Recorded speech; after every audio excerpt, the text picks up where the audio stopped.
Thanks for tuning in to The World We Want, the NAAEE Podcast, a project of the North American Association for Environmental Education.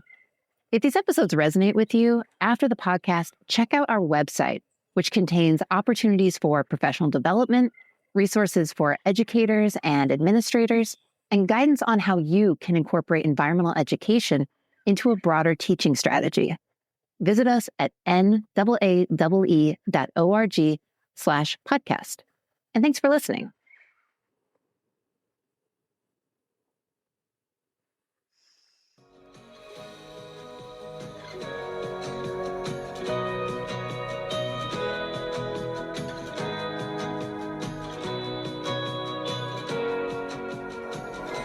Our challenge is to find a way to get good education into every environment so everyone can be privy to it and everyone can change the way they look at the world to advance themselves, their family, and the environment they live.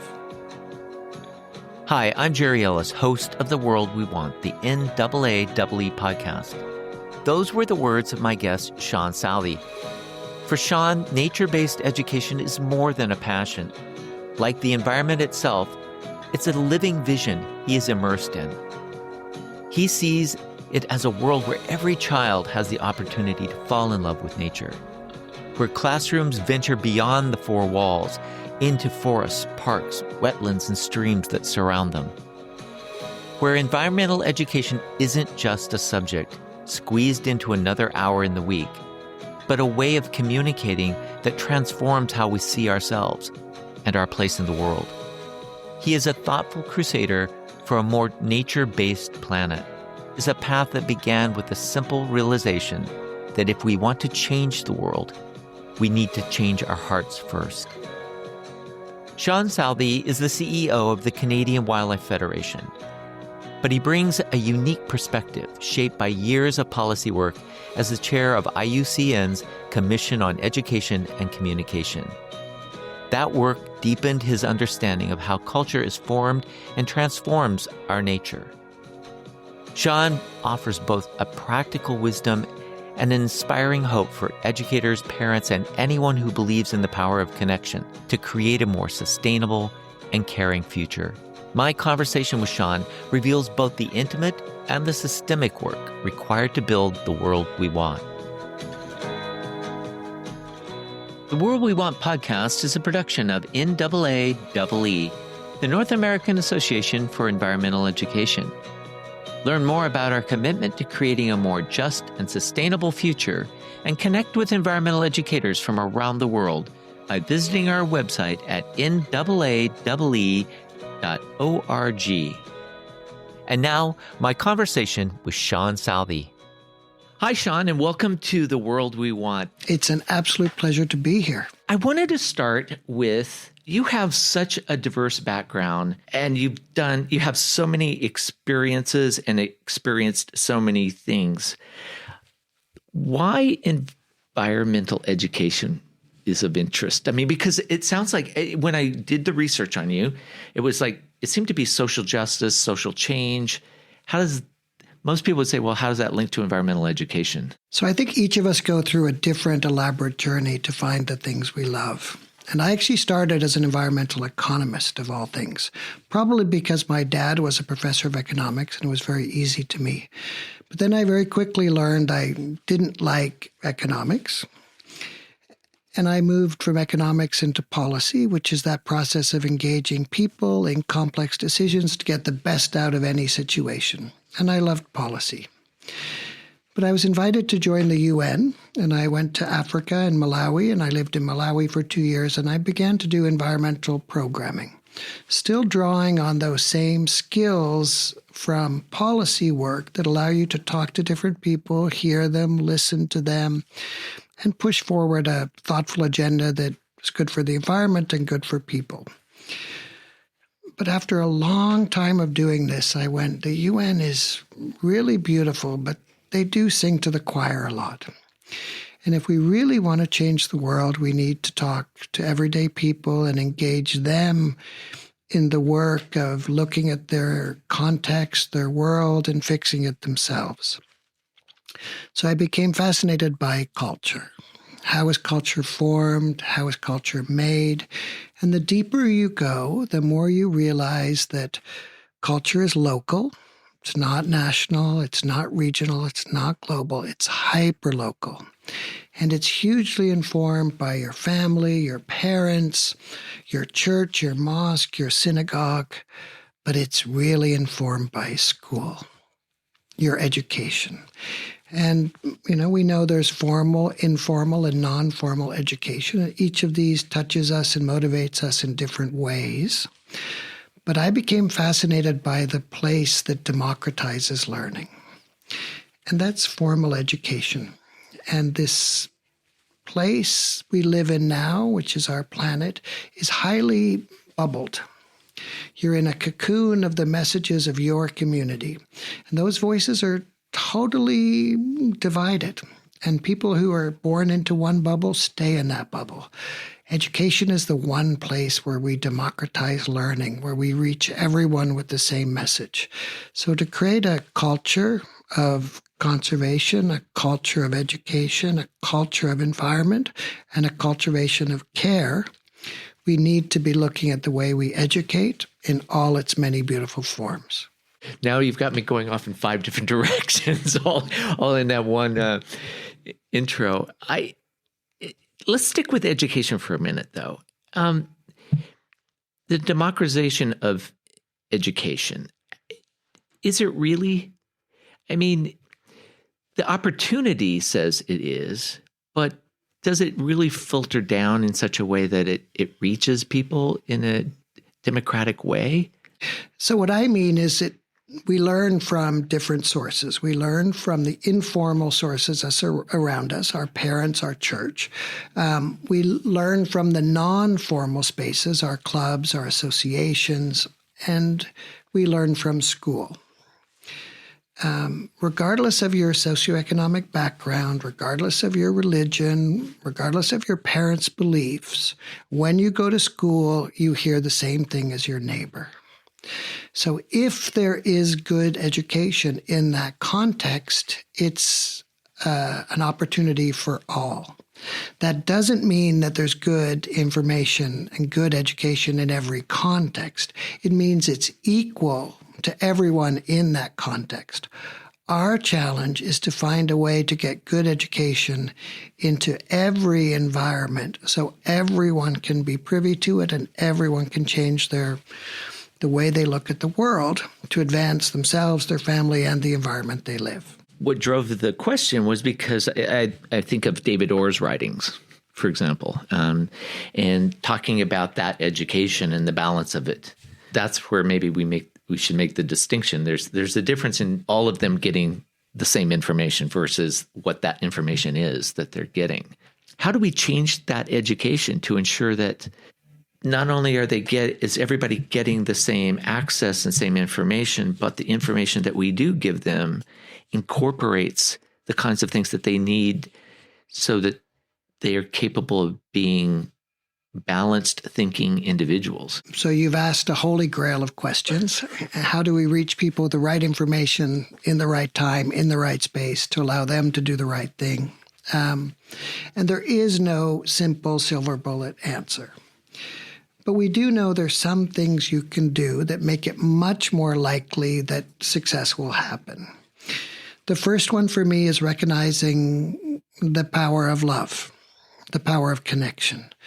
When people connect to nature, it changes their relationship with nature. It changes the way they vote. It changes the way they shop. It changes the way they raise their kids, changes the jobs they take. So as environmental educators, our first responsibility foremost is to create the context for meaningful relationships with nature, repeated with people we love, to help create that meaningful, transformative moments which change us forever in our relationship with the world. That can happen when you climb a mountain.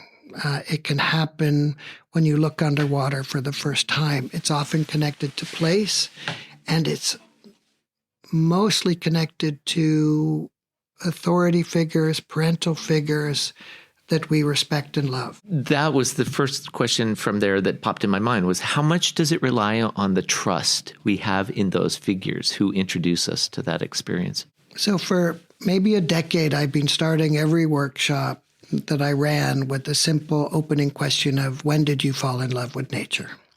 And I get people to pair up and answer when they fell in love with nature. I find it an opening question or a revealing question.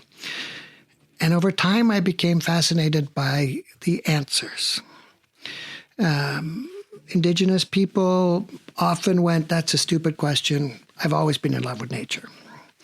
Farmers, often the same answer. What do you mean? I've always loved nature. But many, many times it's I was out hunting with my grandmother. As an environmentalist, the first time you hear that is shocking. Hunting, yes. Hunting and fishing are a powerful experience for many, but mostly with a parental or grandparental figure. Turns out grandparents are particularly powerful for shifting behavior at scale. But it can be your teacher, it can be someone from your local club, scouts. Powerful mechanism. The Scouts movement has created love and connection with millions of boys and girls around the world. That trust is an integral part of that relationship because you need to be in a trusted context before you can open up your heart and see what's around you.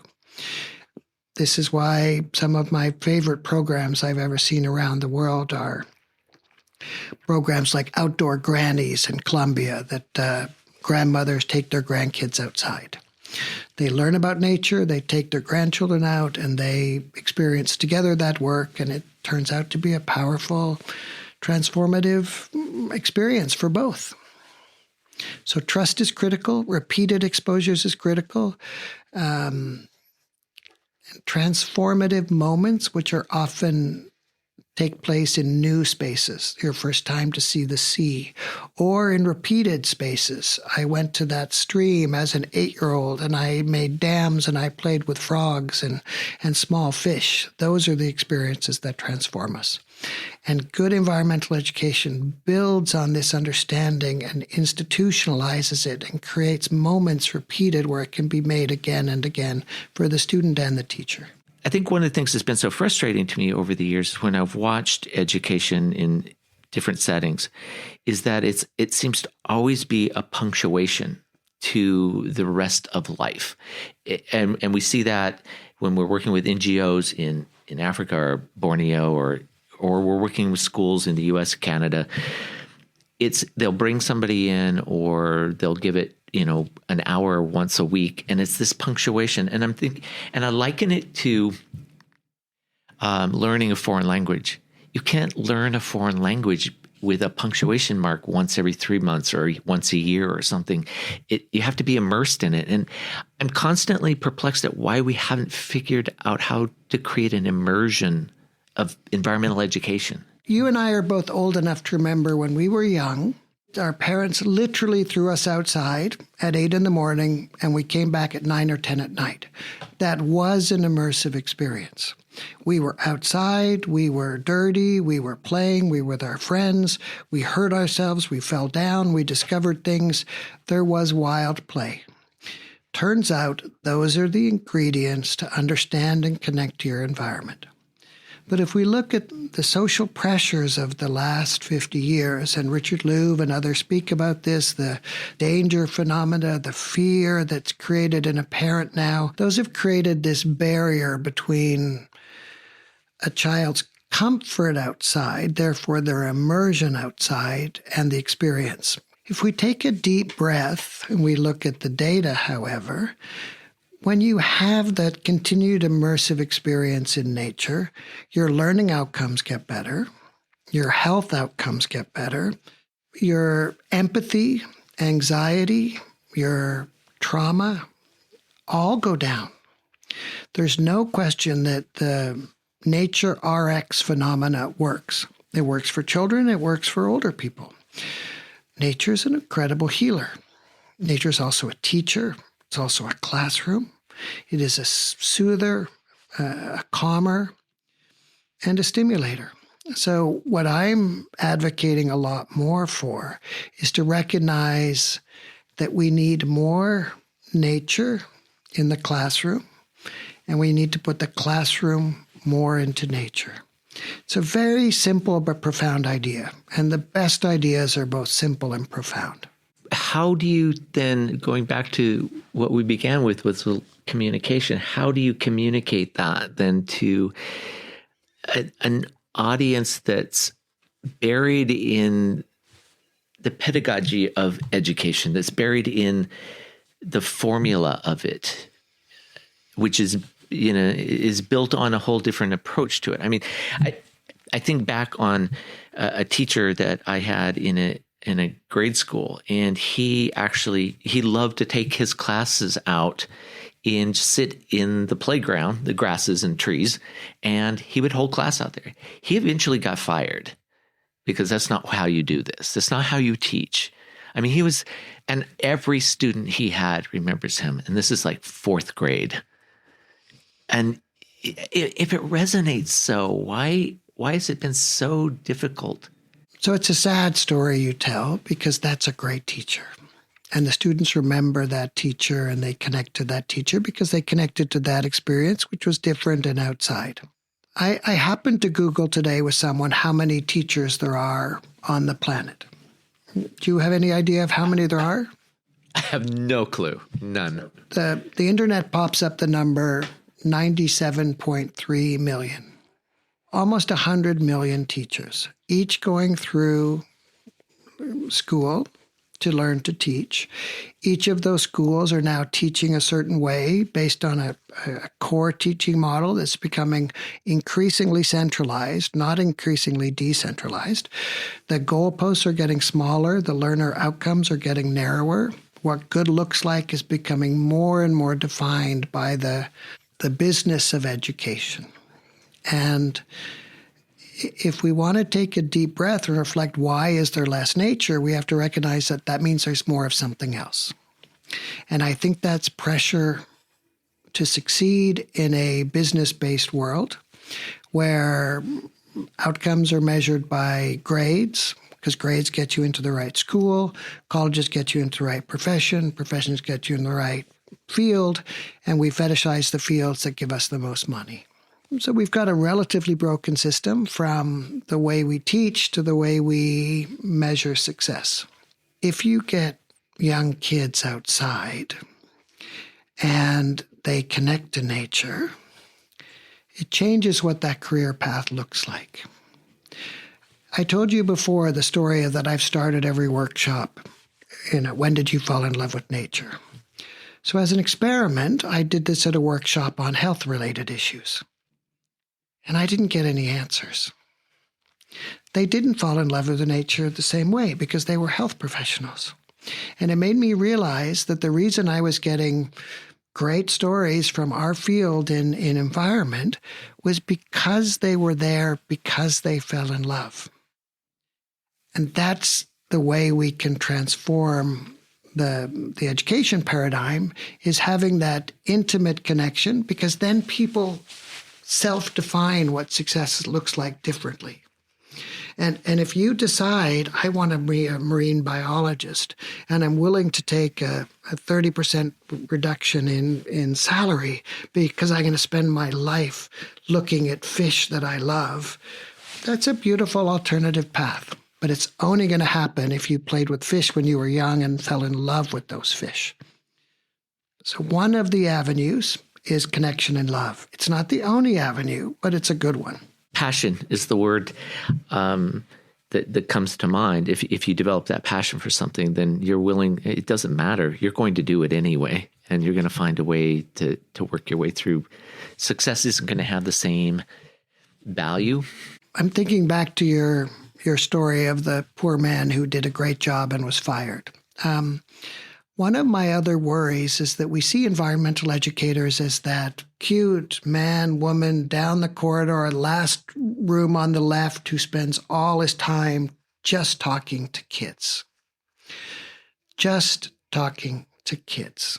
He's not building fences. He's not doing policy. He's not doing fundraising. He or she are just talking to kids.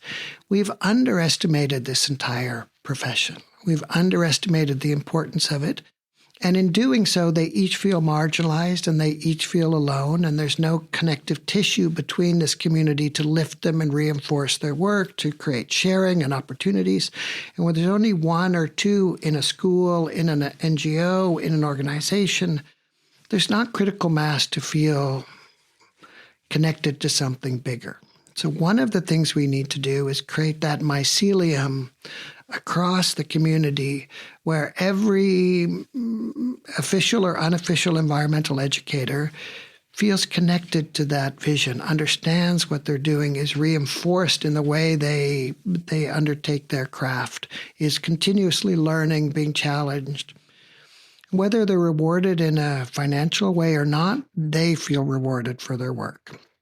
That's why the conferences like here are so important, because these are where we come together, we affirm each other, we hear our stories, we manifest new ways of looking at what we'll do next.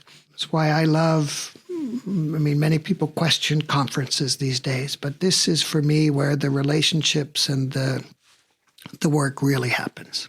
That mycelium grows. Yeah, it tends to do that. Mycelium grows. If that's the case, should we be reaching out to other communities to invite them to these conferences so that they see that network, they see this passion? So I'm a firm believer that we need to weave communities more. We need to enter into different communities in a way they're ready to hear and advance the thinking. I am been doing for the last 3 or 4 years with a wonderful woman, Dr. Cheryl Charles. I've been teaching nature-based leadership. Nature-based leadership.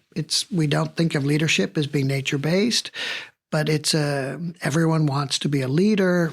Everyone wants to feel they're a leader. These are concrete MBA-type skills. So bringing the metaphors of the ecosystem to the way we look at defining and augmenting leadership is, for me, a fascinating way to reach new communities and weave them into the environmental discourse where they're ready to be. As communicators, all of us know, meet your audience where they are, not where you want them to be. And that's what we need to do more of. These conferences are wonderful, but we do tend again to sing a little bit to the choir. Although the diversity of a 1,000-person conference is very special. I just came last week from the conference on biological diversity's Conference of the Party with 20,000 people in Colombia, and watching scientists talking to educators, talking to youth, talking to elders, talking to indigenous people, talking to business people, just reminded me of the power of that connection, the power of that sharing, what happens when we jointly, honestly love something together. You've just become the new director, CEO of the Canadian Wildlife Federation. After all the things that you've done, why that role? So I fell in love with their strategic plan. It's not the answer you expected. Not at all. For our organization, Globio, we just wrote a new strategic plan. I wish my board members would fall in love with it a bit more. That's a really interesting answer. But it's a very non-traditional and yet very common strategic plan. It has 4 pillars. And these are my words, not the words of the plan. I'm going to adjust it a little bit. So for the Canadian Wildlife Federation, the first pillar is help create a culture of conservation and care for every Canadian. We started talking about culture. Imagine finding a place that aspired to create a culture of conservation in every Canadian. The second pillar is inspire every Canadian to act for conservation. Those are not science-based goals. These are heart-based goals, heartbeat-based goals. I loved an organization that was audacious enough to think, let's try and create a culture where everyone is connected, loving, and inspired to do action. There's a third pillar, which is protect the species that matter in the places they live. So there is a deep species-based entry point, but that cross-cuts with the first two pillars. So when we create create rights of ways for monarchs to have the right places to pollinate and grow, that is used to also create ways for Canadians to be involved in creating pollinator gardens in their homes and therefore be inspired to take action and create a culture of conservation. So a simple answer, but it's because it's a profound strategic plan. What I like about it is it's not something that CWF, the Canadian Wildlife Federation, can do alone. It can only be done in partnership with a large number of groups, and so it moves us away from an economy of competition into an economy of collaboration and cooperation. I think back on a phrase that I heard years ago when I was working for World Wildlife Fund US. If we could just get everyone to leave their logos and egos at the door, we might accomplish something in that room. And that seemed to constantly be the issue at the time, was this competition amongst all these people who were ostensibly fighting for the same thing. Ironically, I think we all want a culture of conservation and care. But if you look at the literature, the science, it says for people to connect to an issue, understand the issue and respond, they need to see it and hear it and engage with it from 7 different sources. So you need to read it in the newspaper. It needs to be part of a TV broadcast. Maybe it's on your favorite Netflix show. Your rabbi talks about it at synagogue, and your grandmother talks about it at lunch. That's 7 different touch points. If all those touch points come from WWF, that counts as 1, not 7. So for us to reach our goal, it means we have to recognize that we're only one of 7, which means we have to be aligned with the other 6. We have to have a common choir sheet. We have to stop competing with each other. It means we can't contradict each other. We certainly can't undermine each other. And our profession, we're so good at saying, well, polar bears are really important. Well, no, ice caps are really important. Well, no, climate change is really important. When any simple child can tell you polar bears and ice caps and climate change are all exactly the same issue. I think most people looking at Canada, this is a country of few people and tons of wilderness. Aren't you connected already? So we're lucky. We're more connected than many. But like many northern-based cultures, and I don't know the hard statistics, but I'm guessing approximately 90% are within 100 to 150 miles from the U.S. border. We all like to live in warm places. So once you leave that band along the border, those central cities of Vancouver, Montreal, Ottawa, Toronto, you start getting very spread out. So those are urban phenomena with the same urban challenges and the same phone-based cultures and fear issues that you would get in any mid-sized U.S. city.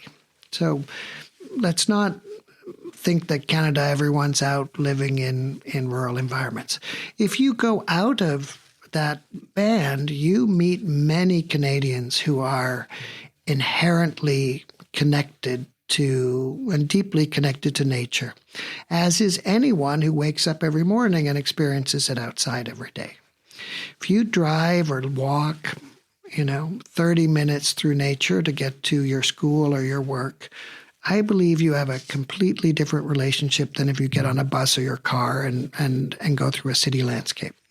And I don't want to say there's anything wrong with cities. There's many, many stories in those When I Fell in Love with Nature stories, which are profoundly urban stories. There's the South Korea young man who told me he saw a piece of grass growing between 2 pieces of sidewalk and then spent the rest of his life making urban, gardens and playgrounds for kids because of that one piece of grass. There's the people who fell in love through museums and aquariums and botanical gardens, these gateways to conservation, which are around us everywhere in every city. There's many, many ways to fall in love with nature in an urban context. The proliferation of community gardens, the proliferation of places where people grow food in community, eat that food. The hard places are the food deserts of true urban density, where we really have to be more thoughtful about creating the space. What does environmental education mean to you? Like when you're sitting alone at night and just thinking about this planet, and you're thinking, what does that mean to you? So first of all, I have to say I don't love labels, because I believe you could call this thing 100 different things, and they'd all be meaningful. We have education for sustainable development. We have experiential education. We have environmental education. We have nature-based education. I could go on for 30 minutes. And they all do the same sort of things. Different lenses for different audience, so they're all valuable in their own way.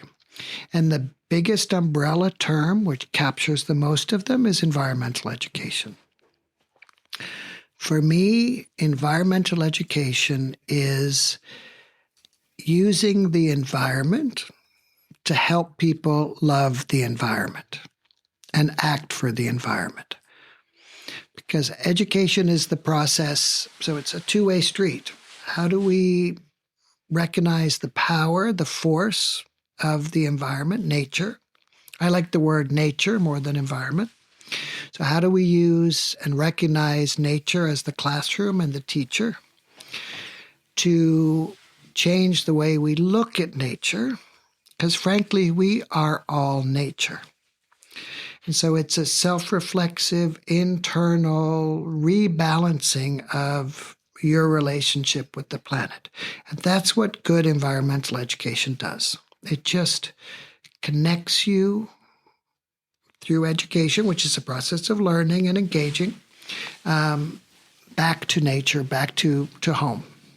Some would say it's semantics, but do you think that would change the way some people think about this if it was called, if they thought of it as nature education?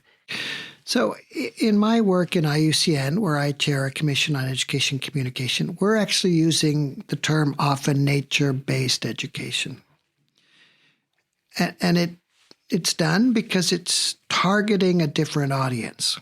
It's not targeting the education community. It's targeting the conservation community who've had environmental educators embedded in them for 50 years. And they're, again, that cute man or woman down the corridor who does their thing.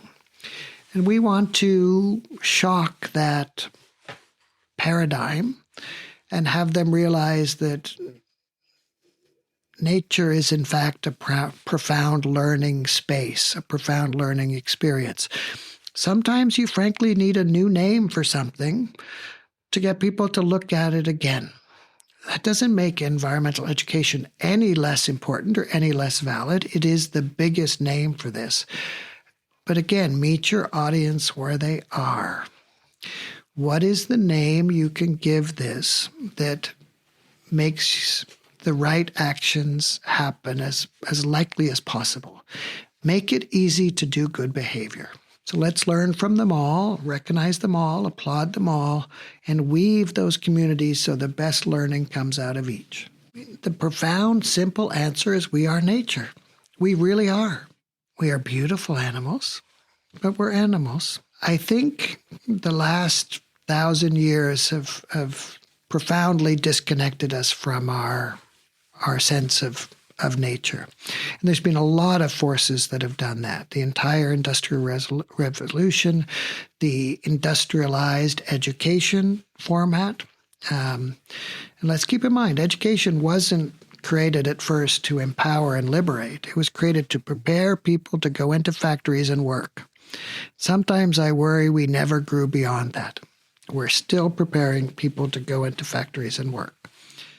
Our religions, frankly, often talk about stewardship and ownership, not, at least in the Judeo-Christian faith, they don't talk about connection. They don't talk about being part of. They talk about being above and in control of. There's many forces before we introduced the internet and the cell phone and the screen and the workload and the pressures and the fear that were disconnecting us from nature. Those forces are at a profound, heightened level that we've never experienced before.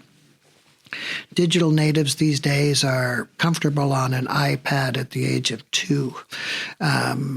Each of us is got more pressure to use our time for quote-unquote productive means. And that isn't a walk in the park. It's not a walk with our kids. It's not, I think we need to take a deep breath and right an imbalance and think about the world we want.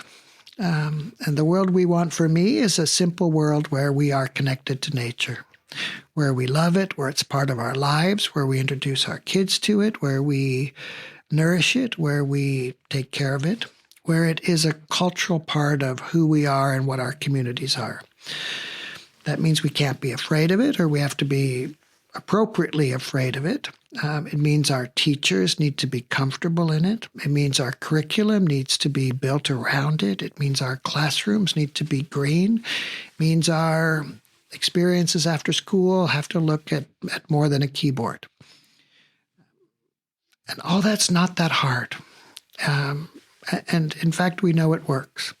Some of the global forces we see now, like the movement to green schoolyards and create green schoolyards across the planet, is growing, is in reflection to a growing recognition that something's wrong with the education system.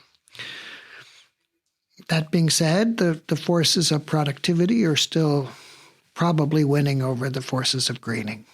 You mentioned a fourth pillar at one point, and I just wanted to check back with you on that. What was that? So I love the first 3 pillars, the creating a culture of conservation and care, the inspiring every Canadian, and protecting every species and the places they live. But we have a 4th pillar, and that's being a beautiful organization. And if you're not a beautiful organization, it's really impossible to aspire to those first 3 pillars. Are our staff treated well? Are our finances secure? Are we respecting each other in the way we communicate in our workflow? So that 4th pillar speaks to, are we living the values that we aspire to on the outside? Are we creating a place where people want to work? So I think of our triple bottom line as what is our conservation impact? What is the impact and the happiness of our team? And at the end of the day, what is our financial health? Because in this world and this economy, still you need to have a robust financial bottom line. Is your strategic plan online? It's a one-pager.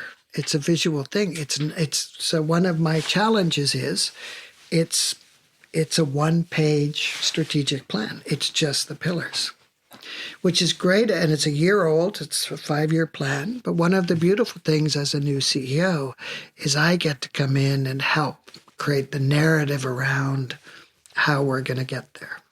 And having spent 10 years of my life designing communication campaigns, behavior change campaigns around the world, I'm excited to think about how do you reach every Canadian?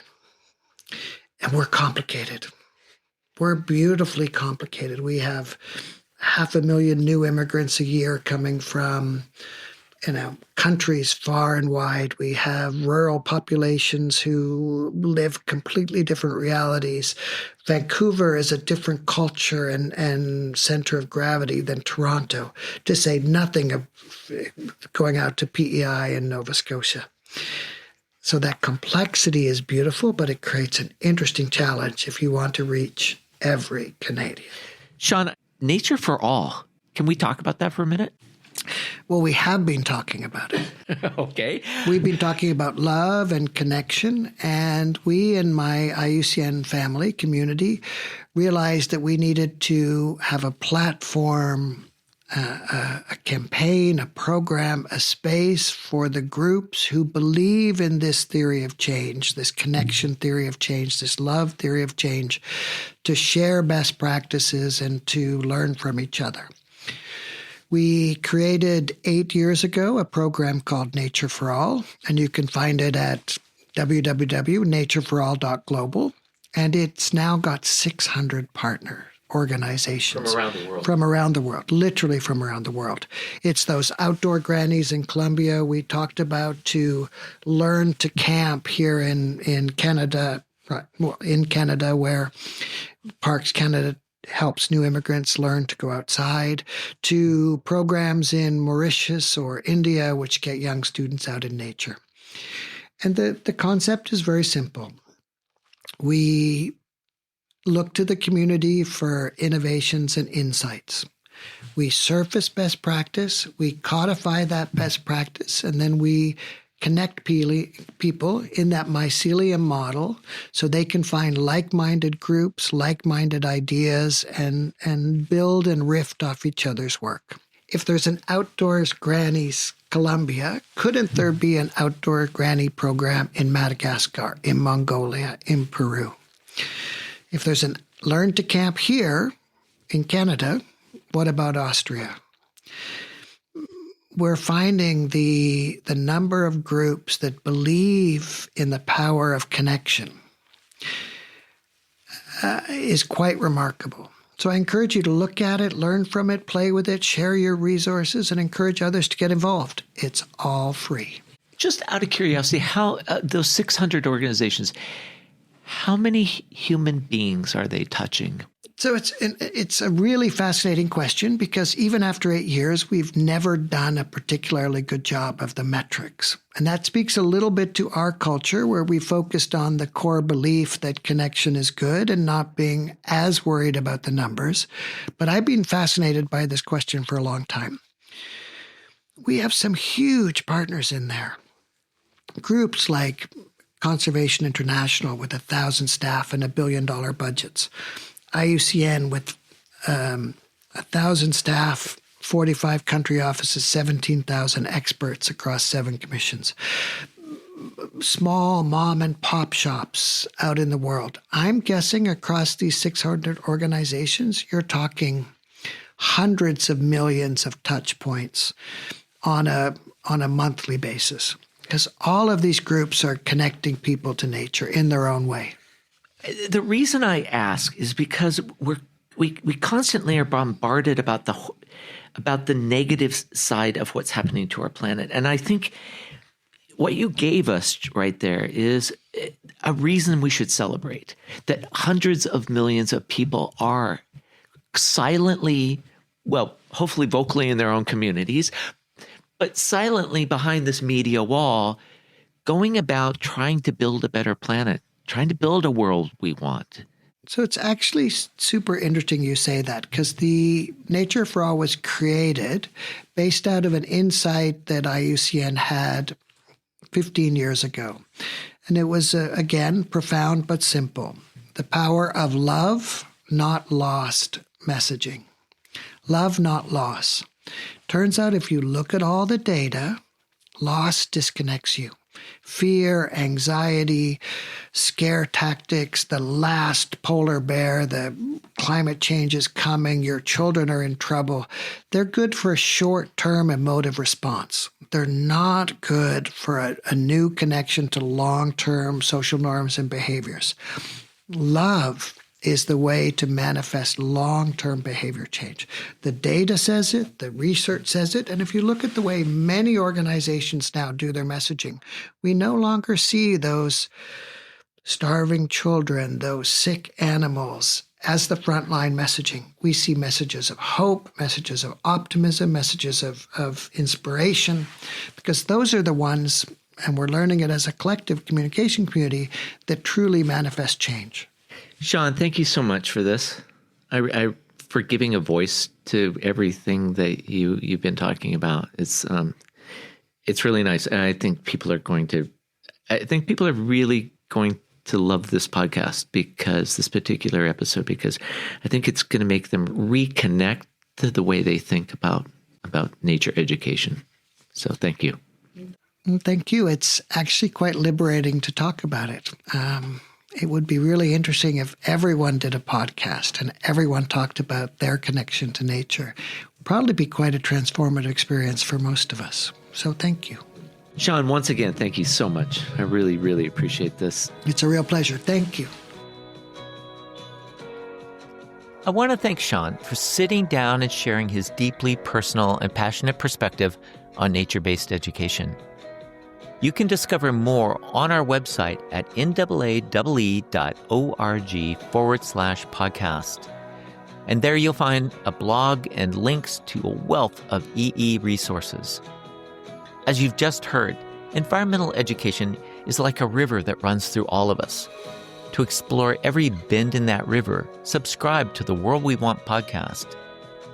There's a link on our website or wherever you find your favorite podcast. We would love to hear from you and hear what you think. And if there's an aspect of environmental education you want to know more about, let us know. Email us at podcast@NAAEE.org.